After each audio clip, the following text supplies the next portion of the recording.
Hello दोस्तों, कैसे हैं आप सब। हेलो दोस्तों, आज आप लोगों को एक बेंगोली स्वयं सिद्ध मंत्र दे रहा हूँ। ये शरीर बंधन करने का मंत्र है। ये मंत्र को आप जब भी प्रयोग करेंगे, एक बार मंत्र पढ़कर एक बार छाती में फूंक मारेंगे। ऐसे 7 बार पढ़कर 7 बार छाती में फूंक मारने से आपका शरीर बंधन हो जाएगा।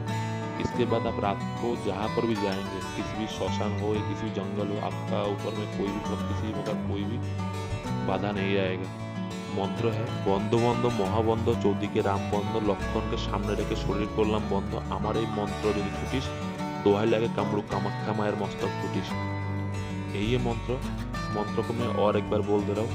बंध बंध महाबंध चौदिके राम बंध लक्षण के सामने रेखे शरीर करलाम बंध आमार এই मंत्र যদি ছুটিস দোহাই লাগে कामरूप कामाख्या मायर मस्तक फुटिस। यही मंत्र। धन्यवाद।